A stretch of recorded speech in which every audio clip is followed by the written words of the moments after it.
Welcome to Mr. Chalk's Revision Tips. In this video, we will look at translocation and from source to sink. So, translocation, most importantly, is the movement of materials from the leaves to other tissues throughout the plant. Right? It's important to remember it's movement to other tissues, right? Not just from the leaves. Right? Plants produce carbohydrates. Well, the carbohydrates are basically the sugars that they're producing in their leaves by photosynthesis. But non-photosynthetic parts need to go and get carbohydrates in order to carry on respiring. And they need to respire so those cells in non-photosynthetic parts of the plant, so like roots and such forth, can carry on living because they need energy and stuff as well. So the soluble products of photosynthesis are mainly sugars and amino acids. So these are transported around the plant in the phloem tubes where they are made of living cells, as opposed to the xylem vessels which are made of dead cells.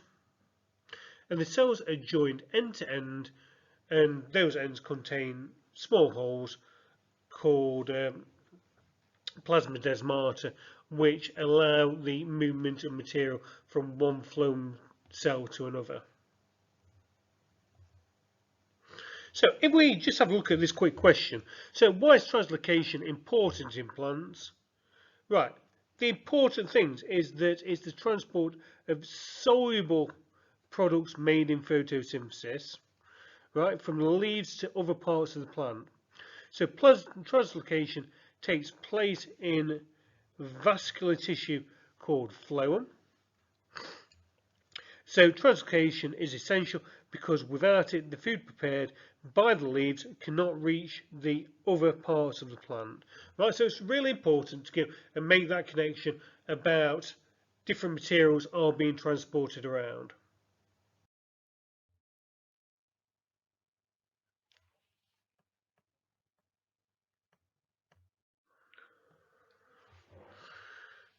So the transport of sucrose and amino acids in the phloem from regions of production to regions of storage or for other use is called translocation.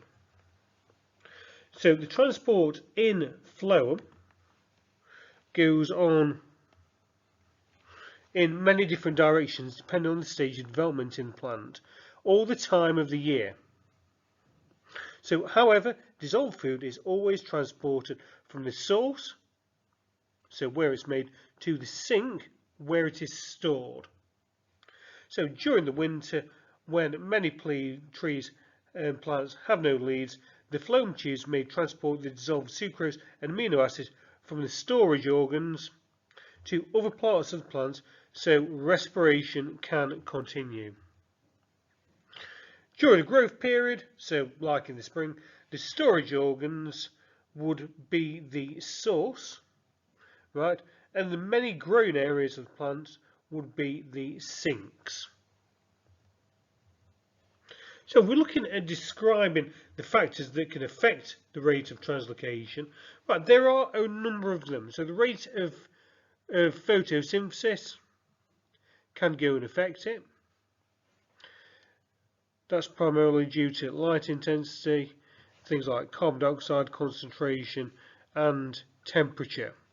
So the rate of cellular respiration, so this is mainly due to factors where there is some sort of physical stress on the plant causing it to grow, for instance.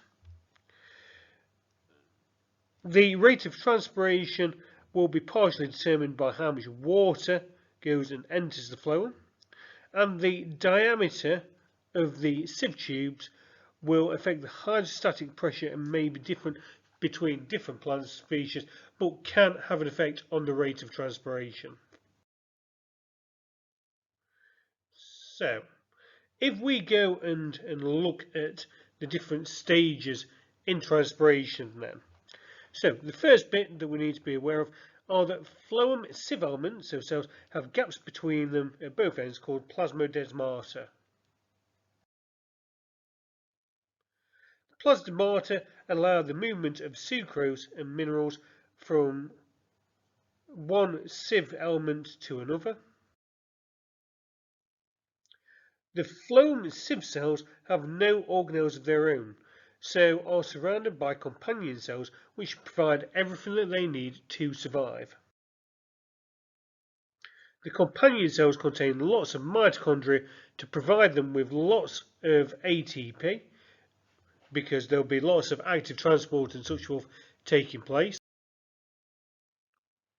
So the ATP is used to provide the energy to actively transport hydrogen ions out of the companion cells.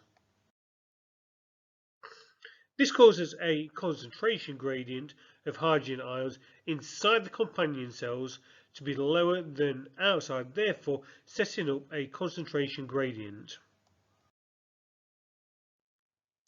Through facilitated diffusion channels, the hydrogen ions can diffuse back into the companion cells. As they do, they carry in the sucrose which is made during photosynthesis. The sucrose concentration in the companion cells increases, which enables the mitochondria to produce more ATP and for more hydrogen ions to be transported out. So the sucrose concentration is higher in the companion cells than in the sieve elements, therefore it diffuses into the sieve elements through the plasmodesmata. As the sucrose moves into the sieve elements, the water concentration is lowered, causing a low hydrostatic pressure to be set up. The water moves into the sieve elements from the xylem cells by osmosis, because the water moves down a concentration gradient. So a large volume of water moving into the phloem causes a high hydrostatic pressure. So where the sucrose is moved in, you're going to end up with a higher hydrostatic pressure. So the sucrose dissolved in the water is then transported from the area of high hydrostatic pressure to an area of low hydrostatic pressure. So once the sucrose reaches an area of low hydrostatic pressure, it then diffuses out of the phloem into the surrounding tissues.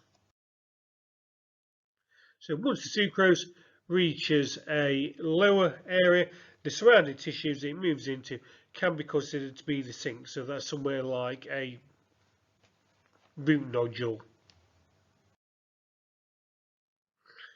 The movement of sucrose into the surrounding tissues lowers its water potential. So water moves out of the phloem into the surrounding tissues by osmosis, which lowers the hydrostatic pressure in the phloem at that point. Thanks for watching.